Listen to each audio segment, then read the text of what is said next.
નમસ્કાર દર્શક મિત્રો, આપ જોઈ રહ્યા છો દીવ 24/7 ન્યૂઝ। તો જોઈએ આજના મુખ્ય સમાચાર દીવથી અમારા સંવાદદાતા આહિર કાળુભાઈ સાથે। દીવમાં નાતાલની ધામધૂમથી મધરાતી ચર્ચોમાં વિશેષ પ્રાર્થનાઓ ધર્મોની એકતાનો અનોખો સંગમ સાથે ઉજવણી કરવામાં આવી। દીવમાં 500 વર્ષથી વધુ જૂનું પૌરાણિક ચર્ચ આવેલું છે, જે માત્ર ખ્રિસ્તી સમુદાય નહીં પરંતુ સર્વ ધર્મના લોકો માટે આસ્થાનું કેન્દ્ર છે। દીવ કેન્દ્ર શાસિત પ્રદેશ દીવ ખાતે આવેલ ઐતિહાસિક સેન્ટ પોલ ચર્ચમાં નાતાલ પર્વની પરંપરાગત અને ભવ્ય ઉજવણી કરવામાં આવી હતી। ચર્ચ ઉપરાંત દીવના વિવિધ દેવળો તથા ખ્રિસ્તી પરિવારોના ઘરોને રંગબેરંગી લાઇટિંગથી શણગારવામાં આવ્યા હતા, જેના કારણે સમગ્ર દીવ શહેર ઉત્સવમય બની ઉઠ્યું હતું। દીવ પર અંદાજે 451 વર્ષ સુધી પોર્ટુગીઝ શાસન રહ્યું હોવાથી આજે પણ અહીં પોર્ટુગીઝ સંસ્કૃતિની ઝલક જોવા મળે છે। દીવમાં 500 વર્ષથી વધુ જૂનું પૌરાણિક ચર્ચ આવેલું છે, જે માત્ર ખ્રિસ્તી સમુદાય નહીં પરંતુ સર્વ ધર્મના લોકો માટે આસ્થાનું કેન્દ્ર છે। અહીં દર વર્ષે નાતાલ પર્વની ઉજવણી ભવ્ય રીતે કરવામાં આવે છે અને આ વર્ષે પણ તે પરંપરા યથાવત રહી હતી।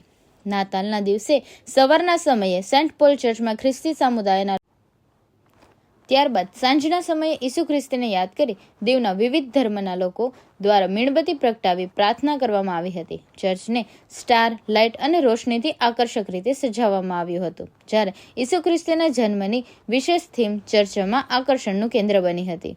સ્થાનિક દીવ, ઘોઘલા અને વરાંગબાના રહેવાસીઓ ઉપરાંત પર્યટકો અને ખ્રિસ્તી સમુદાયના લોકોએ ચર્ચની મુલાકાત લીધી હતી।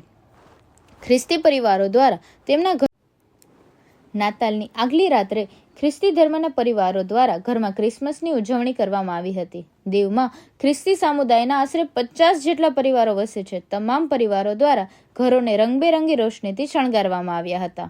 નાતાલની સવારે સમૂહમાં ઈસુ ભગવાનને પ્રાર્થના કરવામાં આવી હતી।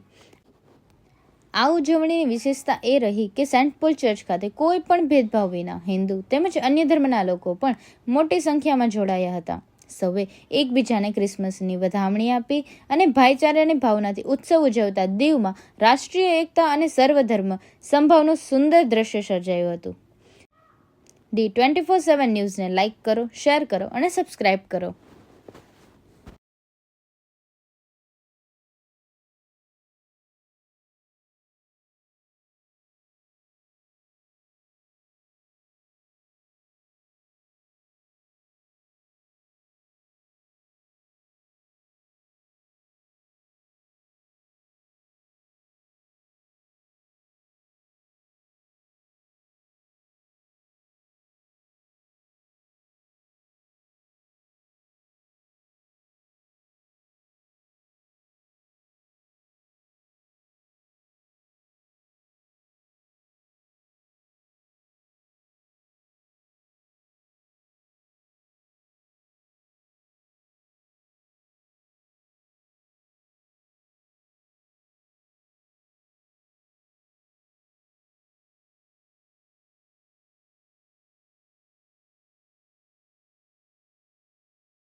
Start करूं?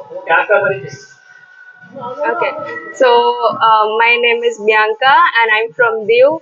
Today we are celebrating Christmas, that is the birth of Jesus Christ, and He was born to save all of us for the joy, for the happiness. And we are here to celebrate Christmas. We decorate our houses, we make cakes, distribute sweets, and everything. So yeah, this is how we enjoy Christmas, and we also have a church nearby. So please do visit Immaculate Conception Church, which is decorated so well. And yeah, that's all for Christmas we do. ક્રિસમસમાં અમે બધી ઈસુ ભગવાનનો જન્મ થયો છે and એ દિવસે અમે ક્રિસમસનું cake distribute કરીએ છીએ.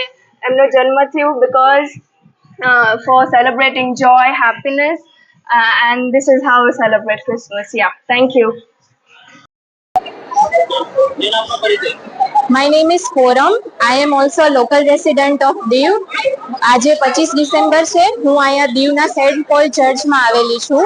અહીંયા તમે જોઈ શકો છો કે કેટલા બધા લોકો અહીંયા અત્યારે હાજર છે અને કેટલું સરસ રીતનું બધું લાઇટિંગ એન્ડ ડેકોરેશન પણ કરેલું છે. કેટલા બધા લોકો મીણબત્તી પણ સળગાવે છે અને દરેક પ્રકારના લોકો અલગ અલગ કપડાં અને રંગબેરંગી સરસ મજાની વસ્તુઓથી તૈયાર થઈને આવેલા છે અને કેટલા લોકો સેલ્ફી લે છે, ફોટોસ પાડે છે અને અહીંયા એકદમ આમ ફેસ્ટિવ અત્યારે ઓરા છે બધી બાજુ.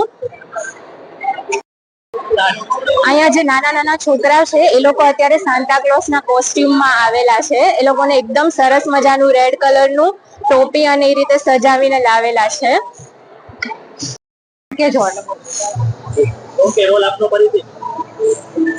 My name is Grishma. I am local resident of Diu. આજે 25 ડિસેમ્બર છે, નાતાલનો પર્વ છે અને હું દીવના સેન્ટ પોલ ચર્ચમાં આવેલી છું. તો અહીંયા દીવમાં એવું છે કે સર્વ ધર્મના લોકો સાથે મળીને ક્રિસમસની ઉજવણી કરે છે. તમે જોઈ શકો છો કે અહીંયા દરેક ધર્મના લોકો આવેલા છે. હિન્દુ, મુસ્લિમ, ક્રિશ્ચન બધા જ સાથે મળીને આ પર્વને સુંદર રીતે સેલિબ્રેટ કરે છે. આજે ક્રિશ્ચન લોકોના ગોડ જીસસ ક્રાઇસ્ટનો જન્મદિવસ છે અને ક્રિશ્ચન કોમ્યુનિટી આ દિવસને ખૂબ જ ધામધૂમથી ઉજવે છે. જેમ આપણે દિવાળીમાં આપણા ઘર ડેકોરેટ કરીએ છીએ એ જ રીતે તેઓ પોતાના ઘરને સજાવે છે ખૂબ સુંદર રીતે અને ખૂબ સુંદર રીતે તેઓ આ ફેસ્ટિવલને સેલિબ્રેટ કરે છે.